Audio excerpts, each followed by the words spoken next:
Hi everybody, Matt Lawton here, and this is the Astrological Winds channel. I'm going to take a look at the astrological weather report for the week of July 17th through the 23rd. And right now, today, on July 17th, we have a new moon.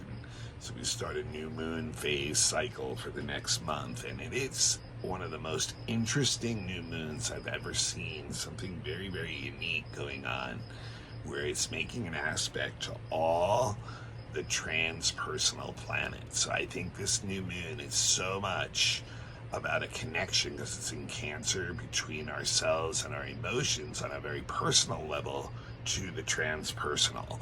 And so that is one of the huge things this week. And also, Venus is going retrograde in Leo this week also. And there's a few other things I want to mention this week too. There is a Mars opposite Saturn going on this week, and Chiron is also going retrograde. So we'll get to all that in just a minute. But the Astrological Winds channel is a free video blog that I put out weekly on YouTube.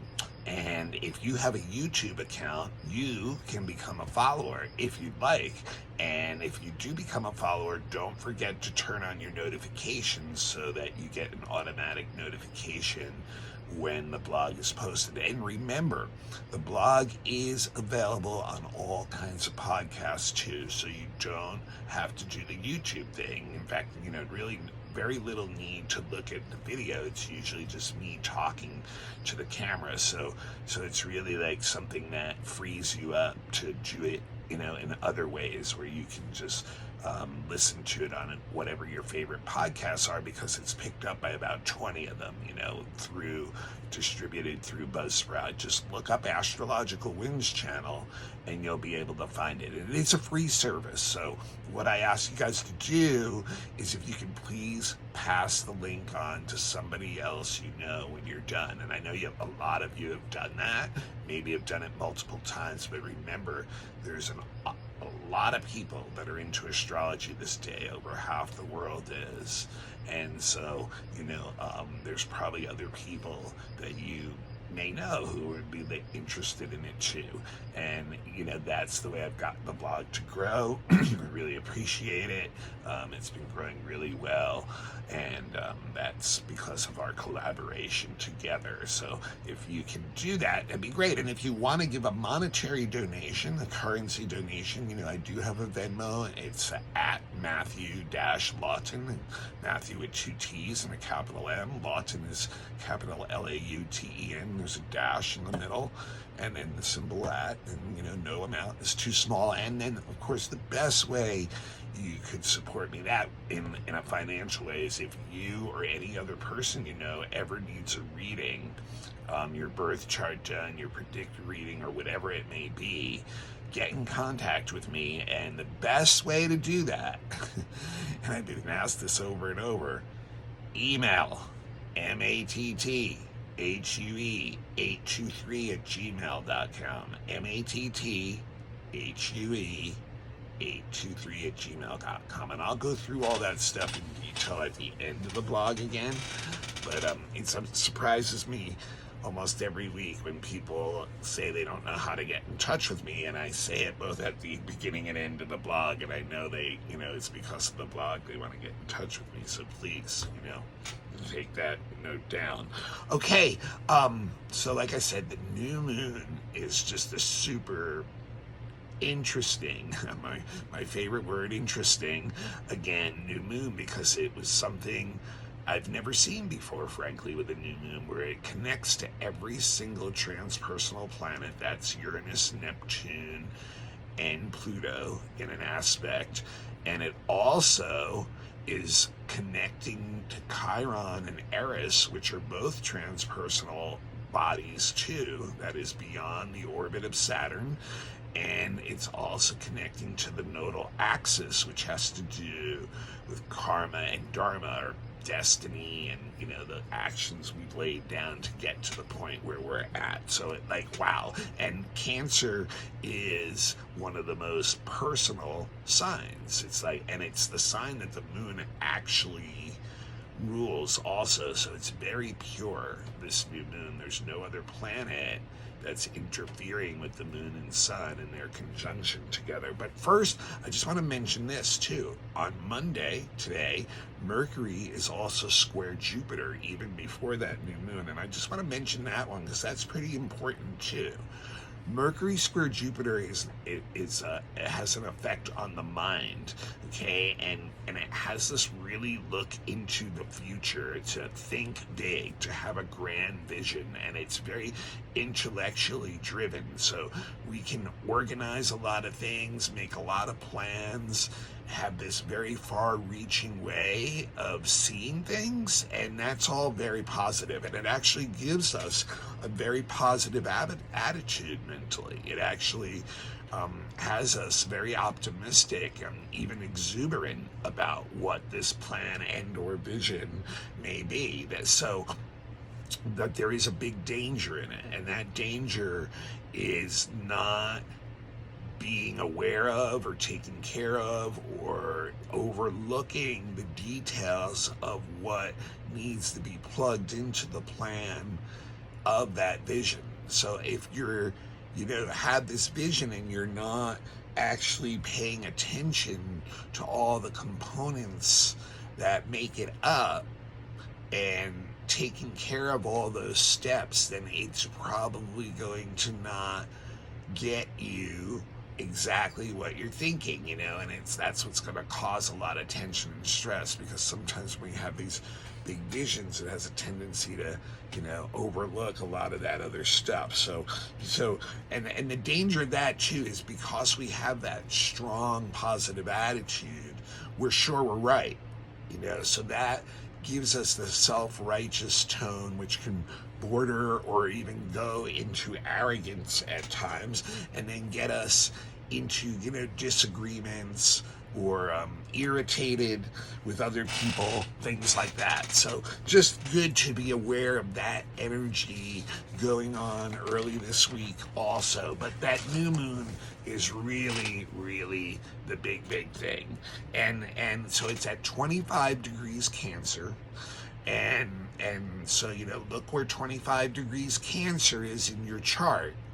And that's going to fall into some house, and that's going to tell you in your personal life where this new moon is going to affect you the most. and remember, new moons are a beginning. They're a seeding time. They're a time when you start new things, right? But it's the new moon in Cancer. It's super emotional. That's why the moon in Cancer, are the moon rules Cancer, because they are both very similar. They're all about emotional reaction, instinctual emotional reaction, and they have a lot of ties to the past. They have a lot of things that they're tied to family. They're tied to family. They're tied to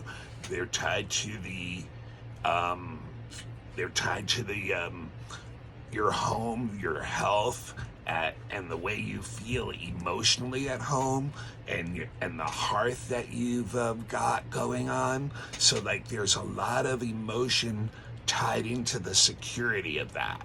There's a lot of energy emotionally tied into that. And if you're feeling good and secure on those levels, then it's one of those situations where you feel like, okay,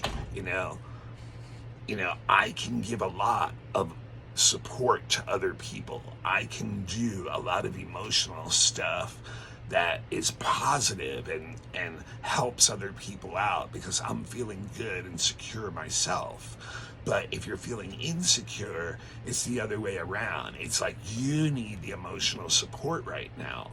And if you don't get that, people can get really, really emotionally upset, and they can really try to control and manipulate the other people around them, especially their loved ones. Cancer has such a connection with our loved ones, whoever we consider our most inner family, really gets, that Cancer energy from us. So it's like a very interesting thing, because that's what the need of Cancer is, this emotional support. And when we have that, then there's this beautiful balance where we give and take it. You see, like, the Cancer sign, it's kind of like almost like the yin yang, actually, right on my shirt, right? If you turned it this way, right?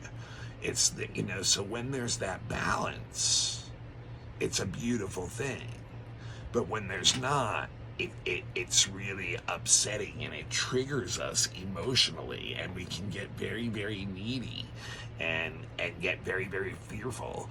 Cancer's a cardinal sign, so it's really based into the instinctual needs of survival. And and that's why the family and home is so important to it too, is that making sure, there's a safe place for the young people to, have a safe space to continue to grow and keep the whole species going forward. So Cancer is very much into making sure there's that space for all of us, but young people physically, children, and emotionally, all of us. So that's what I really want. So here we are. This is just incredible, you guys. This new moon is aspecting every single outer planet and the two other bodies outside the outer planets that we use a lot in astrology now, and the nodal axis. And what does that tell me? First of all, I've never seen a new moon do that, not that I can recall. And over 30 plus years of following astrology, I can't remember. I'm not saying that it hasn't happened before, but I just don't remember that happening before. So it makes it very, very unique.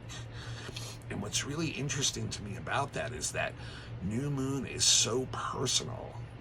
In Cancer, it's, the moon is so much about our subconscious drives, our emotional drives, what we're projecting out there, what we need to feel safe. And here we have it connecting to all these transpersonal planets that really, for want of a better term, they're not as interested in that emotional impact on an individual.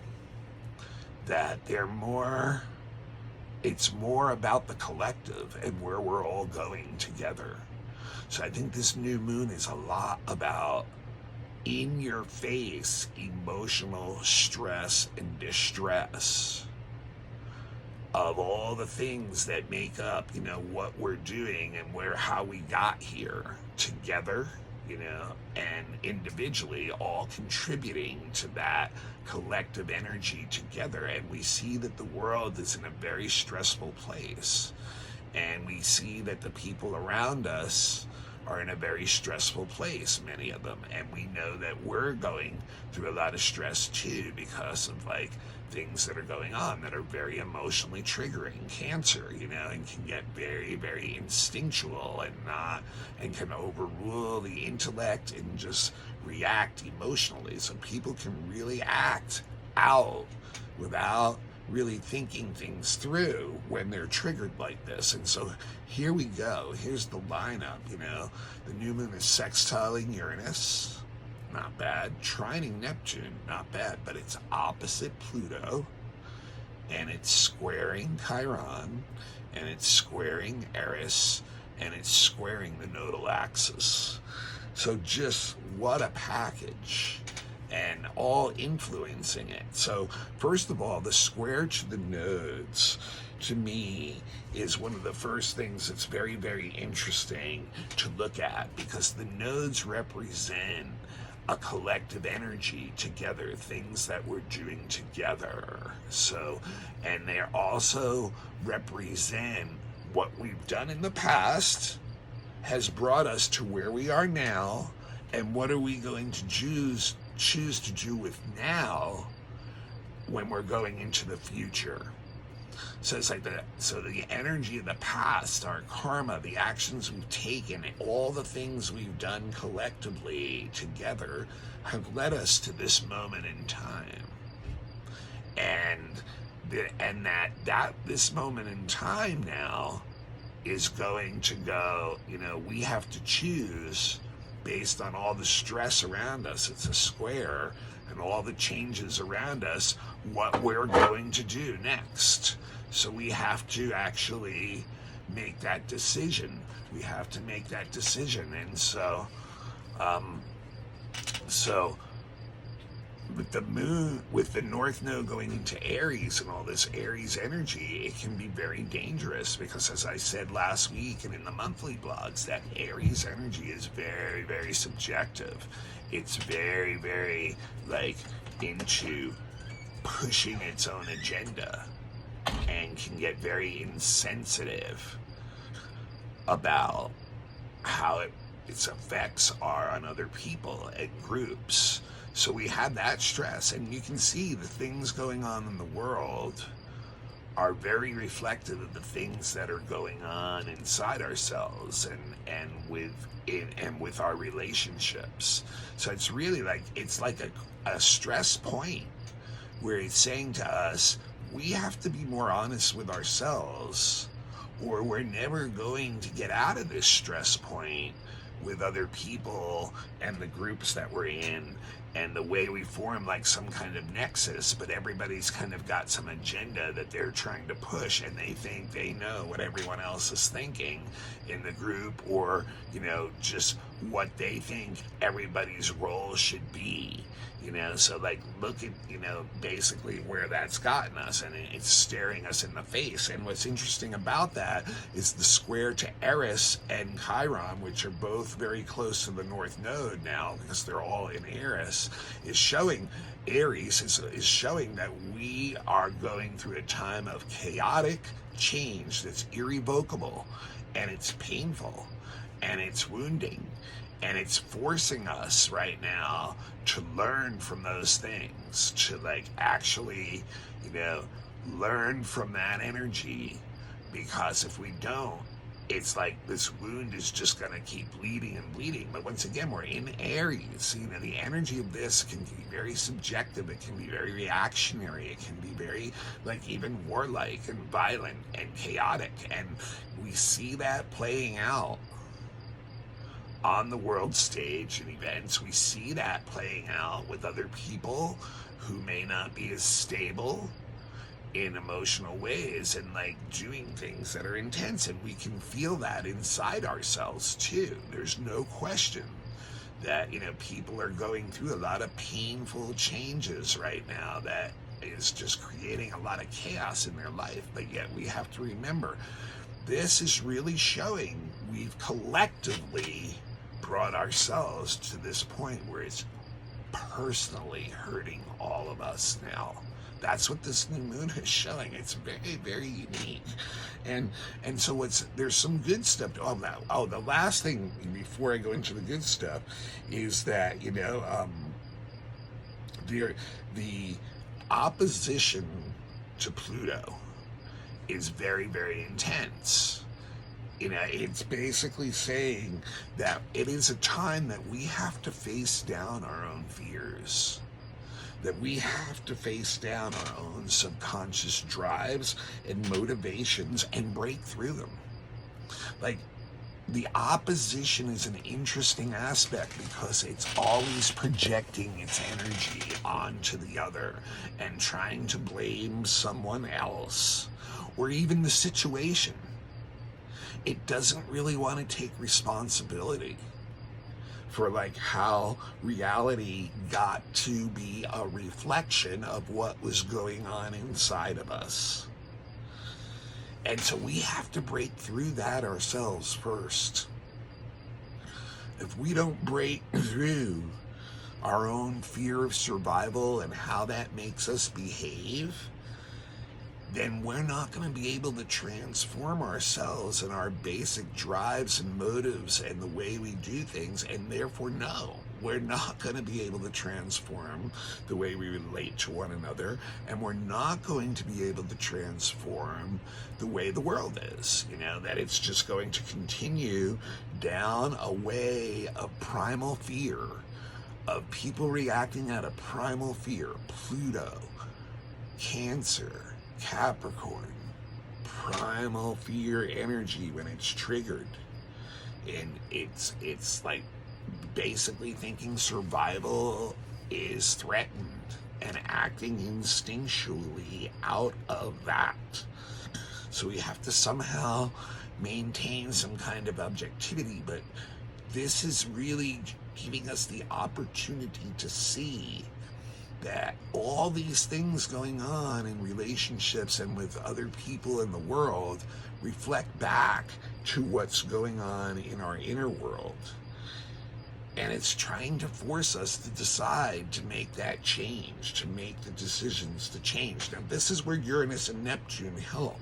The sextile to Uranus means, and I talked about this a little bit last week already, there are glimpses right now of how we can do this.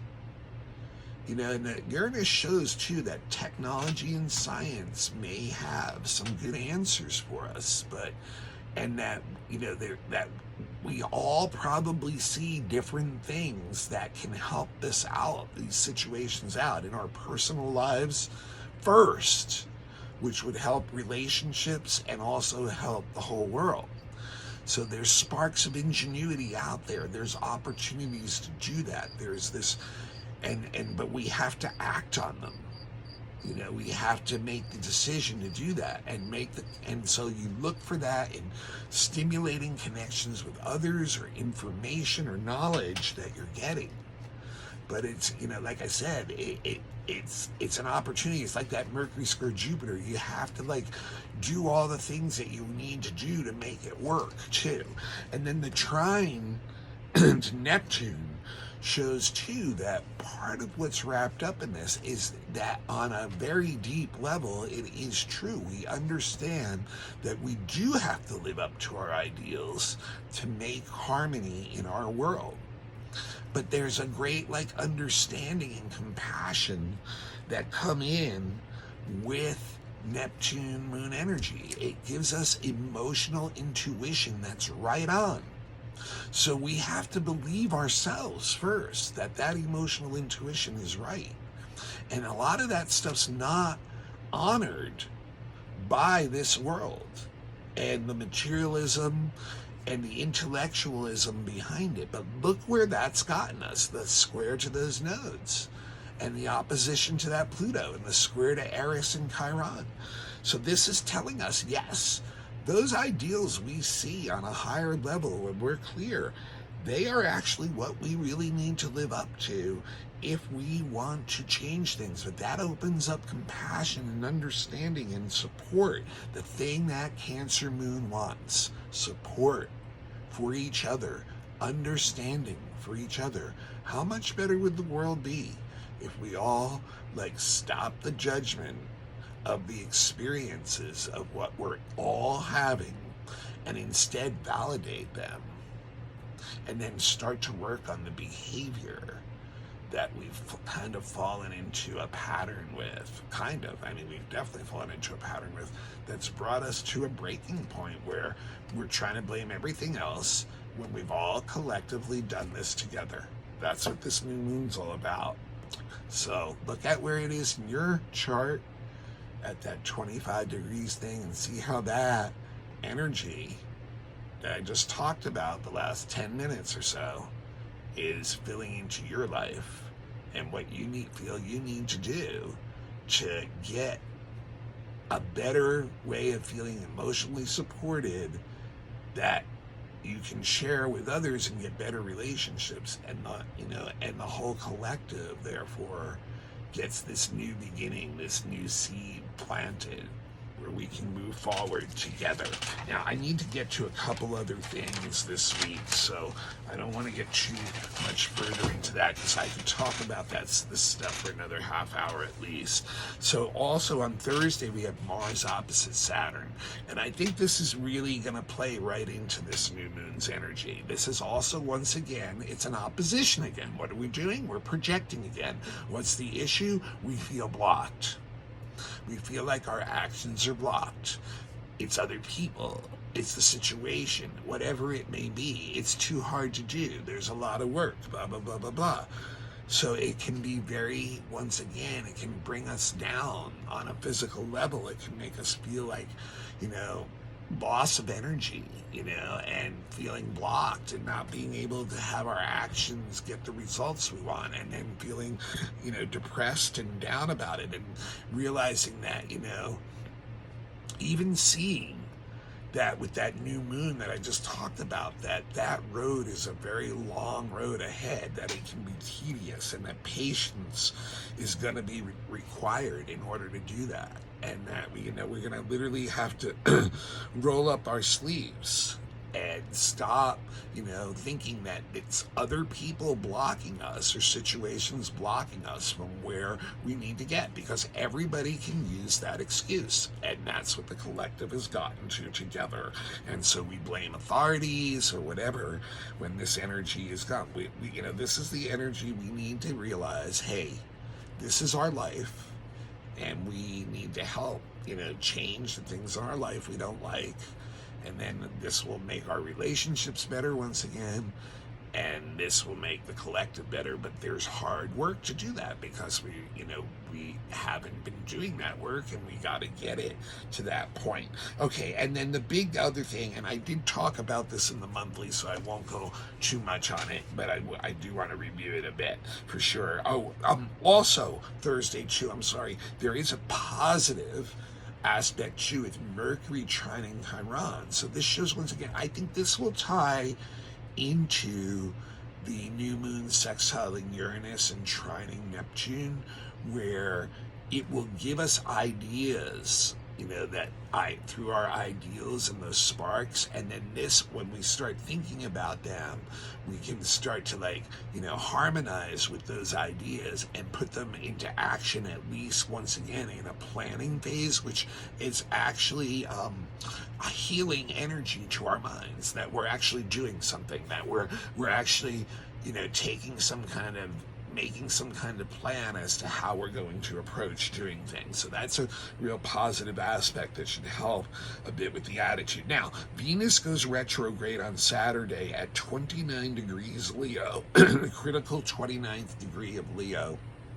And, as I said, it's going to stay in, Venus stays in retrograde until September 3rd, where it'll back up to about 12 degrees Leo, and then will remain in Leo until October 10th. So a long time in Leo. And when Venus goes retrograde every 2+ years, most of the time it'll stay in one sign for a long time, and it teaches us a lot about that sign. The last time it was Capricorn a couple of years ago or so, 2.5 years ago, and it was in the winter that year, right? And so that was very interesting. And we learn through relationships when Venus is retrograde.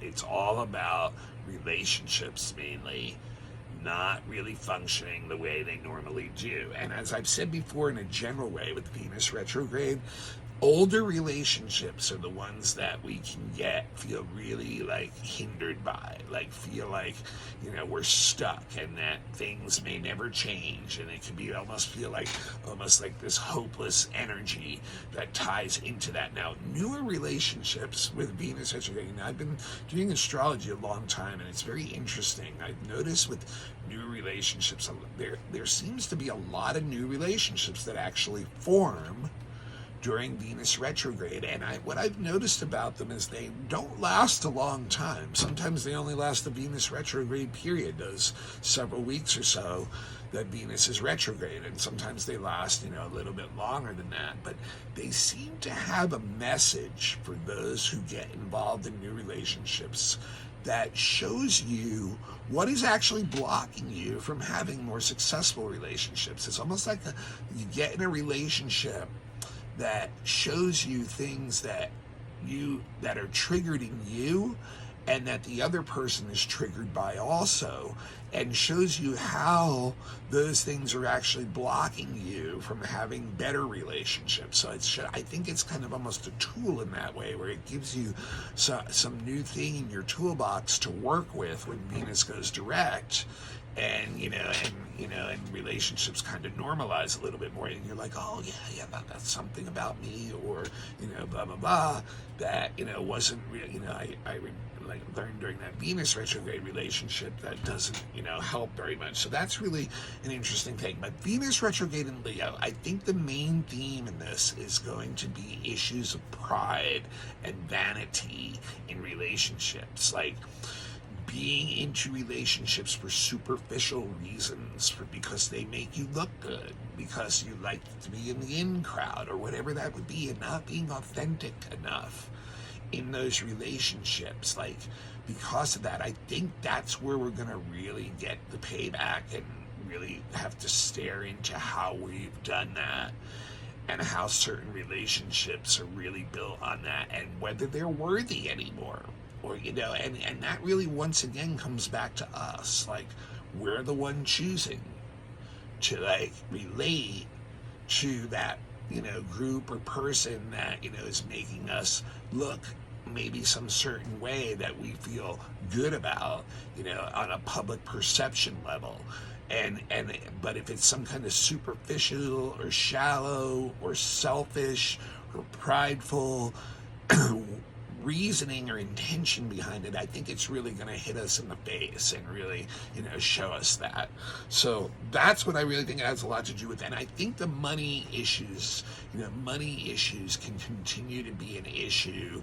As I said earlier a couple times about what's going on this summer, I just don't think, it doesn't matter what economy, like Wall Street economy is doing. I'm talking about real world economy, people with their money. I think finances this whole summer were going to be stressful for a lot of people. Even if they're making money, it's like not making enough and having to find new ways to deal with that. So I think this Venus retrograde is going to be part of exasperating that energy. But it's about being responsible about how our relationships are, and really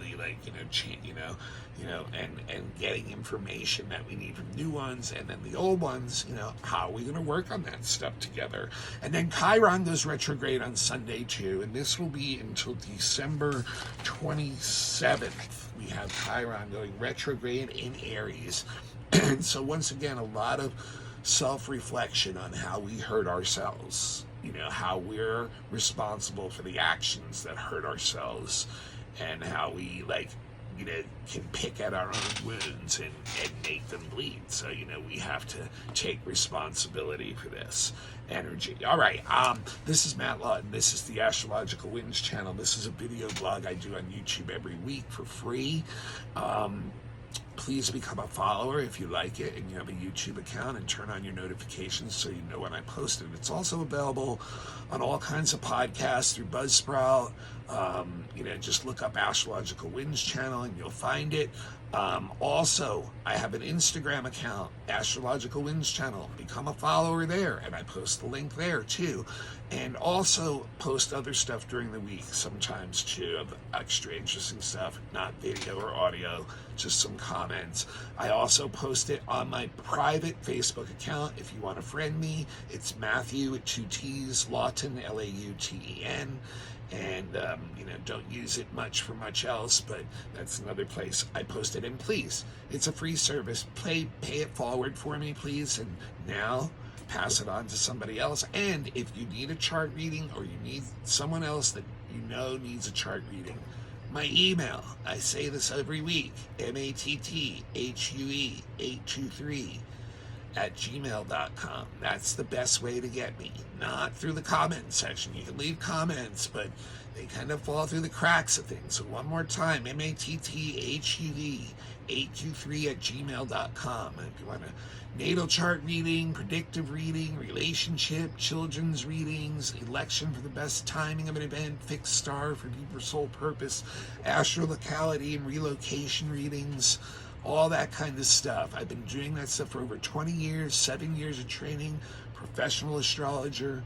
Would love to help you out or your friends out or whoever you know that might be interested, and that helps me out. And that's the way we need to make changes, to support each other in doing what we're meant to do. So if you want to do that, and if you have a group that needs a lecture, a class, question and answer session, mini reading, some kind of entertainment for your event, please, same thing, get in touch with me. And if you're interested in becoming a student, I do have some beginning classes. One more time, matthud823 gmail.com. Now, once again, guys, this is a really interesting new moon, and the personal has been connected to the transpersonal. We are all personally involved in what's going on in the changes of the world. What are you going to change in your life? Okay? And what new seeds are you going to plant now? How are you going to change how you support others? And then that changes the way you get support. And then that trickles up, not down, up. All right? See y'all next week.